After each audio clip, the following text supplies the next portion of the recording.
ഇന്ന് നമ്മൾ ഡിസ്കസ് ചെയ്യുന്നത് വോയിഡ് എഗ്രിമെൻറ്റ് എന്ന ടോപ്പിക്കിനെ കുറിച്ചാണ്. എന്താണ് വോയിഡ് എഗ്രിമെൻറ്റ്? വോയിഡ് എഗ്രിമെൻറ്റ് എന്ന് പറഞ്ഞാൽ ഇൻവാലിഡ് എഗ്രിമെൻറ്റ് എന്നാണ് അതിൻ്റെ അർത്ഥം. അഥവാ വാലിഡിറ്റി ഇല്ലാത്ത എഗ്രിമെൻറ്റുകളെയാണ് നമ്മൾ വോയിഡ് എഗ്രിമെൻ്റ് എന്ന് വിളിക്കുന്നത്. വോയിഡ് എന്ന വാക്കിൻ്റെ അർത്ഥം ഇൻവാലിഡ് എന്നാണ്. വോയിഡ് എഗ്രിമെൻറ്റുകളെക്കുറിച്ച് കൂടുതൽ മനസ്സിലാക്കണമെങ്കിൽ വാലിഡ് കോൺട്രാക്ട്സ് എന്താണെന്ന് അറിഞ്ഞിരിക്കണം. ഇന്ത്യൻ കോൺട്രാക്റ്റ് ആക്ടിൻ്റെ സെക്ഷൻ 2 സബ്സെക്ഷൻ എച്ചിൽ ആണ് വാലിഡ് കോൺട്രാക്റ്റിനെ ഡിഫൈൻ ചെയ്തിരിക്കുന്നത്. വാലിഡ് കോൺട്രാക്റ്റിൻ്റെ ഡെഫിനിഷൻ നമ്മൾക്കിവിടെ കാണുവാൻ സാധിക്കും.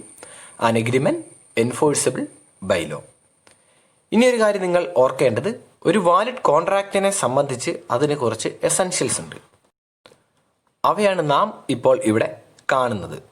ഈ എസെൻഷ്യൽസിൽ ഏതെങ്കിലും ഒരെണ്ണം മിസ്സിംഗ് ആണെങ്കിൽ കോൺട്രാക്റ്റിൻ്റെ വാലിഡിറ്റി നഷ്ടപ്പെട്ടു പോകുന്നു. മറ്റൊരു രീതിയിൽ പറഞ്ഞാൽ അത് വോയിഡ് അല്ലെങ്കിൽ ഇൻവാലിഡ് എഗ്രിമെൻ്റായി മാറുകയാണ് ചെയ്യുന്നത്.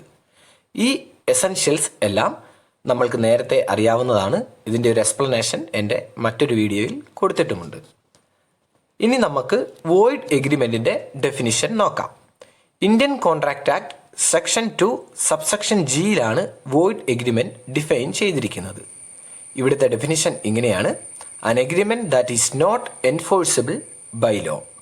ഇതിൽ നിന്ന് നമുക്ക് ഒരു കാര്യം മനസ്സിലാക്കുവാൻ സാധിക്കും. വാലിഡ് കോൺട്രാക്റ്റിൻ്റെ നേരെ ഓപ്പോസിറ്റ് ഡെഫിനിഷനാണ് വോയിഡ് എഗ്രിമെൻറ്റിനുള്ളത്.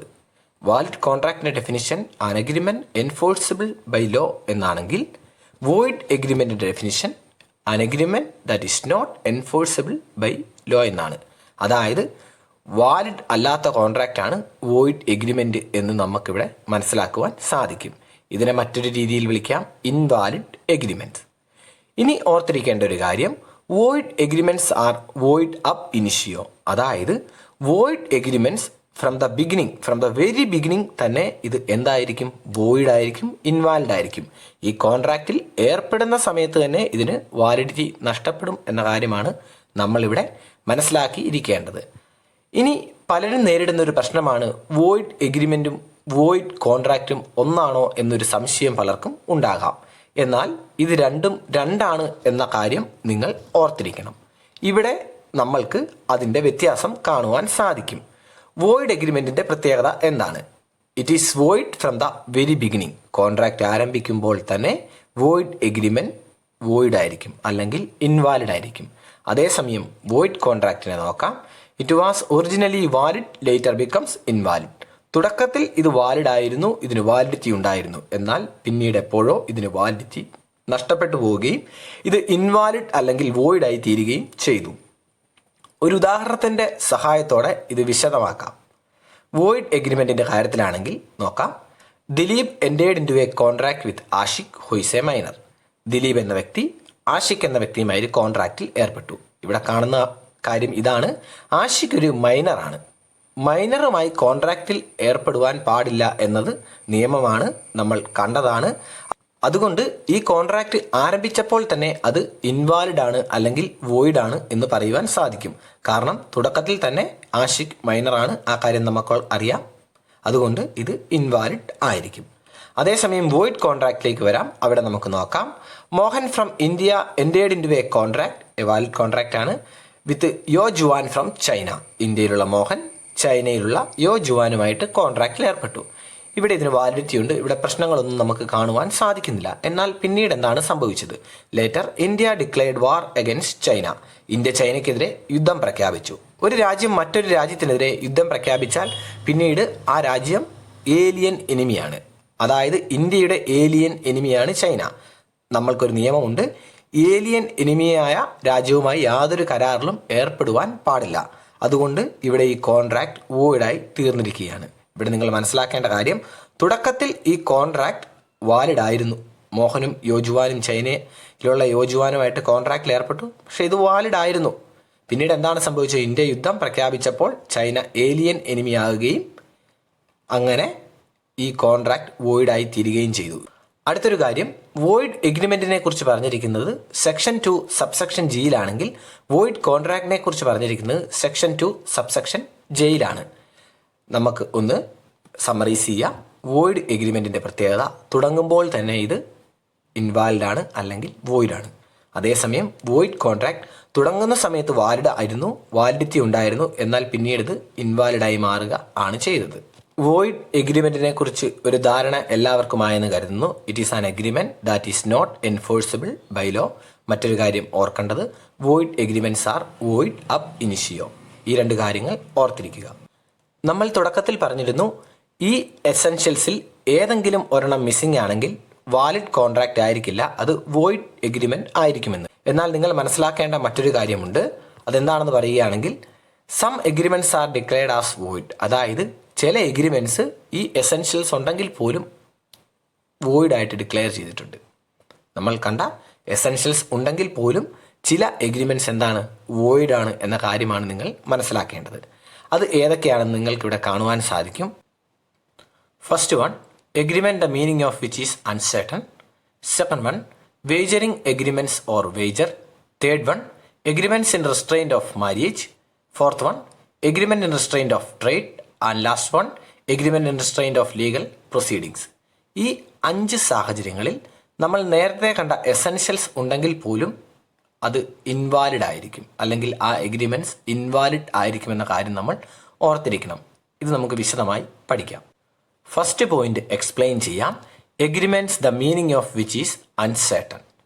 അതായത് നമ്മൾ കോൺട്രാക്റ്റിൽ ഉപയോഗിച്ചിരിക്കുന്ന ടേംസ് അത് വേഗമായിരിക്കുന്ന സാഹചര്യം, അല്ലെങ്കിൽ ക്ലാരിറ്റി ഇല്ലായിരിക്കുന്ന സാഹചര്യം. ആ സാഹചര്യത്തിൽ ആ എഗ്രിമെൻറ്റ് വോയിഡ് ആയിരിക്കും എന്നാണ് നിയമം പറയുന്നത്.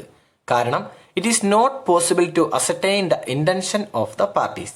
ഇവിടെ ഈ കോൺട്രാക്റ്റിലുള്ള പാർട്ടികളുടെ ശരിക്കുമുള്ള ഇൻറ്റൻഷൻ എന്താണെന്ന് നമുക്ക് മനസ്സിലാക്കുവാൻ സാധിക്കില്ല. കാരണം അതിൽ യൂസ് ചെയ്തിരിക്കുന്ന ടേംസ് വേഗാണ്, അല്ലെങ്കിൽ മീനിങ്ലെസ് ആണ്, അല്ലെങ്കിൽ ക്ലാരിറ്റി ഇല്ലാത്തത് ആണെന്ന് പറയാം. അതുകൊണ്ട് കോടതിക്ക് ഇത് എൻഫോഴ്സ് ചെയ്യുവാൻ സാധിക്കുന്നതല്ല.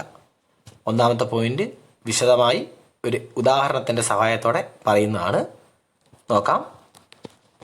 Hari agrees to sell to Govind 100 tons of oil. Hari ഗോവിന്ദിന് 100 ടൺ ഓയിൽ വിൽക്കാമെന്ന കോൺട്രാക്റ്റിൽ ഏർപ്പെടുന്നു. ഇവിടെ പറയുന്നത് ഈ കോൺട്രാക്റ്റ് വാലിഡ് അല്ല, അല്ലെങ്കിൽ ഇതൊരു വോയിഡ് എഗ്രിമെൻറ്റ് ആണെന്നാണ്. കാരണം ഇവിടെ ഓയിൽ എന്നാണ് പറയുന്നത്. ഓയിൽ എന്ന ടേം ഡിഫൈൻഡ് അല്ല, അല്ലെങ്കിൽ അതിന് ക്ലാരിറ്റി ഇല്ല. ഓയിൽ ചിലപ്പോൾ കോക്കനട്ട് ഓയിലായിരിക്കാം, ചിലപ്പോൾ പാം ഓയിലായിരിക്കാം, ചിലപ്പോൾ സൺഫ്ലവർ ഓയിലായിരിക്കാം, ചിലപ്പോൾ അത് എൻജിൻ ഓയിലും ആയിരിക്കാം. അതുകൊണ്ട് ഈ ഒരു സാഹചര്യത്തിൽ ക്ലാരിറ്റി ഇല്ലാത്തതുകൊണ്ട്, അല്ലെങ്കിൽ ഓയിൽ എന്ന ടേം വേഗമായതുകൊണ്ട് ഇത് എൻഫോഴ്സ് ചെയ്യുവാൻ സാധിക്കുന്നതല്ല. ഇതൊരു വോയിഡ് എഗ്രിമെൻ്റ് ആണ്. എന്നാൽ നിങ്ങൾ ഇവിടെ നോക്കുക, ഇതിനൊരു എക്സെപ്ഷൻ ഉണ്ട്. അതായത് ഹരി പാം ഓയിൽ മാത്രം വിൽക്കുന്ന ഒരു മെർച്ചൻ്റ് ആണെന്ന് കരുതുക. ഈ ഒരു സാഹചര്യത്തിൽ ഈ കോൺട്രാക്റ്റ് വാലിഡ് ആണെന്ന് പറയുവാൻ സാധിക്കും. കാരണം ഹരി ഡീല് ചെയ്യുന്നത് പാം ഓയിൽ മാത്രമാണ്. അതുകൊണ്ട് ഓയിൽ എന്ന് മാത്രം മെൻഷൻ ചെയ്താലും അതിൻ്റെ അർത്ഥം അവിടെ ഹരി ആയതുകൊണ്ട് അത് പാം ഓയിൽ തന്നെ ആയിരിക്കും. അതുകൊണ്ട് ഈ ഒരു സാഹചര്യത്തിൽ ഈ കോൺട്രാക്റ്റ് വാലിഡ് ആയിരിക്കും. ഇതൊരു വാലിഡ് കോൺട്രാക്റ്റ് ആയിരിക്കും. കാരണം പാം ഓയിൽ ഡീൽ ചെയ്യുന്ന ഹരി ഓയിൽ എന്ന് മാത്രം പറഞ്ഞാൽ മതി. സെക്കൻഡ് പോയിന്റ് ആണ് agreement in restraint of marriage. ഇവിടെ നമുക്ക് നോക്കാം. If an adult agrees for some consideration not to marry. വിവാഹം കഴിക്കുക എന്നത് ഒരാളുടെ വ്യക്തിപരമായ അവകാശമാണ്. അതിനാൽ ഇങ്ങനെ ഒരു കോൺട്രാക്റ്റിൽ ഏർപ്പെടുകയാണെങ്കിൽ അത് വോയിഡ് ആണെന്ന് നിയമം പറയുന്നു. അതായത് agreement in restraint of marriage എന്നത് ഒരു വോയിഡ് എഗ്രിമെന്റ് ആണ്. അതിൻ്റെ ഉദാഹരണം നമുക്കിവിടെ കാണുവാൻ സാധിക്കും. X agrees that if Y pays him ₹1 lakh he will not marry. ഈ ഒരു സാഹചര്യം, അല്ലെങ്കിൽ ഈ ഒരു എഗ്രിമെൻ്റ് എന്താണ്, വോയിഡ് എഗ്രിമെൻ്റ് ആണെന്നുള്ള കാര്യം ഓർത്തിരിക്കണം. ഒരു വ്യക്തിക്ക് അയാൾക്ക് ഇഷ്ടമുള്ള ലീഗലായിട്ടുള്ള എന്ത് ട്രേഡും ബിസിനസ്സും പ്രൊഫഷനും ചെയ്യുവാനുള്ള അവകാശമുണ്ട്. അത് ചെയ്യരുതെന്ന് പറഞ്ഞുള്ള എഗ്രിമെൻറ്റുകൾ തുടക്കത്തിൽ തന്നെ ഇൻവാലിഡ് ആയിരിക്കും, അല്ലെങ്കിൽ വോയിഡ് ആയിരിക്കും എന്ന കാര്യം ഓർത്തിരിക്കുക. എന്നാൽ ഇതിനും ചില എക്സെപ്ഷൻസ് ഉണ്ട്. 2 ഉദാഹരണങ്ങളുടെ സഹായത്തോടെ നമുക്കത് മനസ്സിലാക്കുവാൻ സാധിക്കും. First one, Mathew sells his business along with goodwill to Thomas. Then Thomas can ask Mathew to refrain from practising the same business at the local limits. അതായത് മാത്യു എന്ന വ്യക്തി തൻ്റെ കച്ചവട സ്ഥാപനം, അതായത് ഒരു നല്ല പച്ചക്കറി കടയാണെന്ന് കരുതുക, ഗുഡ്വില്ലൊക്കെയുള്ള നല്ലൊരു പച്ചക്കറിക്കട. അത് തോമസ് എന്ന വ്യക്തിക്ക് വിൽക്കുകയാണ്. തോമസ് ആ പച്ചക്കറിക്കട ഗുഡ്വിൽ ഉൾപ്പെടെ മേടിക്കുകയും ഇവിടെ തോമസിന് മാത്യുവിനോട് ആവശ്യപ്പെടാം ആ ഏരിയയിൽ പർട്ടിക്കുലർ ലൊക്കാലിറ്റിയിൽ ഇനി മറ്റൊരു പച്ചക്കറിക്കട സ്റ്റാർട്ട് ചെയ്യുവാൻ പാടില്ല എന്നത്. കാരണം മാത്യു ആ ഏരിയയിൽ ഇനിയൊരു പച്ചക്കറിക്കട സ്റ്റാർട്ട് ചെയ്തു കഴിഞ്ഞാൽ തോമസിന് കിട്ടേണ്ട കച്ചവടം മാത്യുവിന് പോകുവാൻ സാധ്യതയുണ്ട്. കാരണം മാത്യു ആയിരുന്നു അവിടെ നേരത്തെ ഉണ്ടായിരുന്ന ബിസിനസ് റൺ ചെയ്തുകൊണ്ട് ഇരുന്നത്. ഈ ഒരു സാഹചര്യത്തിൽ മാത്യുവിനോട് തോമസിന് ആവശ്യപ്പെടുവാൻ സാധിക്കും അവിടെ ഒരു പച്ചക്കറിക്കട ഇനി തുടങ്ങുവാൻ പാടില്ല എന്ന്. രണ്ടാമത്തെ ഉദാഹരണം നോക്കാം. A contract between partners not to carry out any competing business during the continuance of the partnership. അതായത് 4 വ്യക്തികൾ A, B, C and D 4 വ്യക്തികൾ കൂടി ഒരു പാർട്ട്ണർഷിപ്പ് ബിസിനസ് നടത്തുകയാണെന്ന് കരുതുക. അവർ നടത്തുന്ന ബിസിനസ് സ്റ്റീലിൻ്റെ കച്ചവടമാണ്, സ്റ്റീലിൻ്റെ ബിസിനസ്സാണ്. ആ പാർട്ട്ണർഷിപ്പിൽ അവർ നടത്തുന്നത് സ്റ്റീൽ ബിസിനസ് ആണെന്നിരിക്കെ ഈ പാർട്ട്ണർഷിപ്പിലെ പാർട്ട്നേഴ്സ് തമ്മിൽ കോൺട്രാക്റ്റിൽ ഏർപ്പെടുകയാണ്. എ അല്ലെങ്കിൽ ബി അല്ലെങ്കിൽ സി അല്ലെങ്കിൽ ഡി ഇവർ ആരും ഒരിക്കലും ഈ പാർട്ട്ണർഷിപ്പിൽ നിൽക്കുന്ന സമയത്ത് ഈ സ്റ്റീലിൻ്റെ ബിസിനസ് ഇൻഡിവിജ്വലായിട്ട് നടത്തുകയില്ല. കാരണം അത് ഇവരുടെ പാർട്ട്ണർഷിപ്പിൻ്റെ ബിസിനസ്സിനെ എന്ത് ചെയ്യും, അഫക്റ്റ് ചെയ്യുമെന്ന് മനസ്സിലാക്കുവാൻ സാധിക്കും. അതായത് പാർട്ട്നേഴ്സിനൊരു കോൺട്രാക്റ്റിൽ ഏർപ്പെടാം. അവർ ഈ പാർട്ട്ണർഷിപ്പിൽ ഉള്ളിടത്തോളം കാലം ഈ പാർട്ട്ണർഷിപ്പിലെ അതേ ബിസിനസ് ഇൻഡിവിജ്വലായിട്ട് സ്റ്റാർട്ട് ചെയ്യുകയില്ല എന്നൊരു കോൺട്രാക്റ്റ് ഇവിടെ സെറ്റപ്പ് ചെയ്യാൻ പറ്റുമെന്നാണ് പറയുന്നത്. ഫോർത്ത് പോയിൻ്റാണ് agreement in restraint of legal proceedings. നിയമപരമായി ഏതൊരു വ്യക്തിക്കും ഉള്ള അവകാശമാണ് കോടതിയിൽ പരാതി കൊടുക്കുക എന്നത്. അതിനാൽ പരാതി കൊടുക്കുവാൻ പാടില്ല, ലീഗൽ പ്രൊസീഡിങ്സ് നടത്തുവാൻ പാടില്ല എന്ന് പറഞ്ഞുകൊണ്ട് ഒരു കോൺട്രാക്റ്റ് സെറ്റപ്പ് ചെയ്യുവാൻ സാധിക്കില്ല. ഇങ്ങനെ ശ്രമിക്കുകയാണെങ്കിൽ അത് from the very beginning void ആയിരിക്കും എന്ന കാര്യം നമ്മൾ ഓർത്തിരിക്കേണ്ടതുണ്ട്. എന്നാൽ ഇതിനും എക്സെപ്ഷൻ ഉണ്ട്. ഇവിടെ നമുക്ക് കാണുവാൻ സാധിക്കും ആളുകൾ തമ്മിൽ ഡിസ്പ്യൂട്ടുകൾ ഉണ്ടാകുന്നത് സാധാരണമാണ്. ഇവിടെ കാണുന്നത് ഇങ്ങനെയാണ്: if the parties agrees that any dispute between them in the present or the future, ഇപ്പോഴോ അല്ലെങ്കിൽ ഫ്യൂച്ചറിലോ ഉണ്ടാകുന്ന ഡിസ്പ്യൂട്ടുകൾ will be referred to arbitration is valid. അതായത് കോർട്ടിൽ പോകാതെ തന്നെ ആർബിട്രേഷൻ, അതായത് കോടതിക്ക് വെളിയിൽ വെച്ച് തന്നെ പ്രശ്നങ്ങൾ പരിഹരിക്കാമെന്നൊരു കോൺട്രാക്റ്റിൽ ഏർപ്പെടുന്നതിന് കുഴപ്പമില്ല. ഇപ്പോഴോ ഫ്യൂച്ചറിലോ ഉണ്ടാകുന്ന പ്രശ്നങ്ങൾ കോടതിയിൽ പോകാതെ തന്നെ കോടതിക്ക് പുറത്ത് വെച്ച് നമുക്ക് തീർക്കാമെന്നൊരു കോൺട്രാക്റ്റിൽ ഏർപ്പെടുകയാണെങ്കിൽ അത് വാലിഡ് ആണെന്നാണ് ഇവിടെ പറയുന്നത്. Fifth one, wagering agreement or wager. നമ്മൾ ദിവസവും അല്ലെങ്കിൽ നിത്യജീവിതത്തിൽ കാണുന്ന ഒരു കാര്യമാണ് ബെറ്റ് വയ്ക്കുന്നത്. ബെറ്റ് എന്ന് കേട്ടിട്ടുണ്ടാവും എല്ലാവരും. Wager means bet. അതിൻ്റെ ഡെഫിനിഷൻ ഇവിടെ കൊടുത്തിട്ടുണ്ട്. ആ ഡെഫിനിഷൻ നമുക്ക് കാണാം. അതിനുശേഷം ഒരു ഉദാഹരണത്തിലൂടെ ഇത് വ്യക്തമാക്കാം. An agreement between two parties by which promises to pay money or money's worth on the happening of some uncertain event in consideration of the other party's promise to pay if the event does not happen. ഉദാഹരണം നോക്കാം. വിക്രമൻ എന്ന വ്യക്തി മുത്തു എന്ന വ്യക്തിയുമായി ഒരു എഗ്രിമെൻറ്റിൽ എത്തുകയാണ്. Tuesday, അതായത് ചൊവ്വാഴ്ച ദിവസം മഴ പെയ്യുകയാണെങ്കിൽ വിക്രമൻ 100 രൂപ മുത്തുവിന് കൊടുക്കും. അതേസമയം ചൊവ്വാഴ്ച ദിവസം മഴ പെയ്തിട്ടില്ലെങ്കിൽ മുത്തു 100 രൂപ വിക്രമന് കൊടുക്കണം. ഈ എഗ്രിമെൻ്റ് ഒരു വേജറിങ് എഗ്രിമെൻ്റ് ആണ്. അതുകൊണ്ട് ഇത് വോയിഡാണ്. മനസ്സിലാക്കുക, ഇതൊരു ബെറ്റിന് തുല്യമാണ്, അല്ലെങ്കിൽ വേജറിങ് എഗ്രിമെൻ്റ് ആണ്, വേജറാണ്. അതുകൊണ്ട് ഇത് വോയിഡാണ് എന്ന കാര്യം നിങ്ങൾ ഓർത്തിരിക്കുക. ഇനി നമ്മൾ കാണുവാൻ പോകുന്നത് ഒരു വേജറിങ് എഗ്രിമെൻറ്റിന് അല്ലെങ്കിൽ വേജറിന് വേണ്ട എസെൻഷ്യൽസ് എന്തൊക്കെയാണെന്നാണ്. അല്ലെങ്കിൽ ഈ കാണുന്ന കാര്യങ്ങൾ ഉണ്ടെങ്കിൽ മാത്രമേ നമുക്ക് ഒരു എഗ്രിമെൻറ്റിനെ വേജറിങ് എഗ്രിമെൻ്റ് ആണെന്ന് പറയുവാൻ സാധിക്കുകയുള്ളൂ. നമ്മൾ ആദ്യം കണ്ട ഉദാഹരണം വെച്ച് ഇതിനെ പരിശോധിക്കാം. A, there must be a promise to pay money or money's worth. അതായത് പണമോ അഥവാ മൂല്യമുള്ള എന്തെങ്കിലും ഒരു വസ്തു കൈമാറും അല്ലെങ്കിൽ കൊടുക്കും എന്ന ഒരു ധാരണ, ഒരു എഗ്രിമെൻ്റ് ഇതിനകത്ത് ഉണ്ടായിരിക്കണം. നമുക്ക് പരിശോധിക്കാം. ഇവിടെ നോക്കുകയാണെങ്കിൽ നമുക്ക് മനസ്സിലാക്കാം 100 രൂപ മണി, 100 രൂപ കൊടുക്കാമെന്ന് പറഞ്ഞിട്ടുണ്ട്. അപ്പോൾ ഇതൊരു വേജറിങ് കോൺട്രാക്റ്റ് ആകാനുള്ള സാധ്യതയുണ്ട്. കാരണം ഒന്നാമത്തെ കണ്ടീഷൻ സാറ്റിസ്ഫൈ ചെയ്തിട്ടുണ്ട്. ഇനി നോക്കാം B, promise is conditional on the happening or not happening of an event. ഇവിടെ പറയുന്നത് കൊടുത്തിരിക്കുന്ന പ്രോമിസ് കണ്ടീഷണലാണ്. അത് എന്തിൻ്റെ അടിസ്ഥാനത്തിലാണ്? ഒന്നുകിൽ ഹാപ്പനിങ് ഓഫ് ഈവൻ അല്ലെങ്കിൽ നോൺ ഹാപ്പനിങ് ഓഫ് ഈവൻ. അതായത് ആ ഈവൻ്റ് സംഭവിക്കുകയാണെങ്കിലേ പ്രോമിസ് ചിലപ്പോൾ നടത്തി കൊടുക്കുകയുള്ളൂ, പാലിക്കുകയുള്ളൂ. അല്ലെങ്കിൽ ഈവൻ നടക്കാതിരിക്കുകയാണെങ്കിലേ പ്രോമിസ് നടത്തി കൊടുക്കുകയുള്ളൂ. നമുക്ക് ഉദാഹരണം നോക്കാം. അതായത് ഇവിടെ പറഞ്ഞിരിക്കുന്നതാണ് if it rains on Tuesday. അതായത് മഴ പെയ്യുകയാണെങ്കിൽ, ചൊവ്വാഴ്ച മഴ പെയ്യുകയാണെങ്കിലേ 100 രൂപ കൊടുക്കാമെന്നുള്ള പ്രോമിസ് പാലിക്കപ്പെടുകയുള്ളൂ. വിക്രമൻ മുത്തുവിന് 100 രൂപ കൊടുക്കുകയുള്ളൂ സംഭവിക്കുക ആണെങ്കിൽ, ഓൺ ദ ഹാപ്പനിങ്. അതേസമയം ഇവിടെ നോക്കാം, സംഭവിക്കാതിരിക്കുകയാണെങ്കിൽ if it does not rain on Tuesday, ചൊവ്വാഴ്ച മഴ പെയ്യാതിരിക്കുകയാണെങ്കിലേ ഇവിടെ മുത്തുവിൻ്റെ പ്രോമിസ് പാലിക്കുകയുള്ളൂ, വിക്രമന് 100 രൂപ കൊടുക്കുകയുള്ളൂ. അതാണ് രണ്ടാമത്തെ പോയിന്റിൽ പറയുന്നത്. C, the event is uncertain. ഇവിടെ തീർച്ചയായിട്ടും ഈവൻ്റ് അൺസർട്ടൺ ആയിരിക്കണം. അതായത് മഴ പെയ്യും അല്ലെങ്കിൽ മഴ പെയ്യില്ല എന്ന കാര്യം അൺസർട്ടൺ ആണ്. ആർക്കും ഇതിനകത്ത് ഉറപ്പ് പറയാൻ സാധിക്കുന്ന ഒരു കാര്യമല്ല. അതുകൊണ്ട് ആ കണ്ടീഷൻ ഇവിടെ സാറ്റിസ്ഫൈ ചെയ്യുന്നുണ്ട്.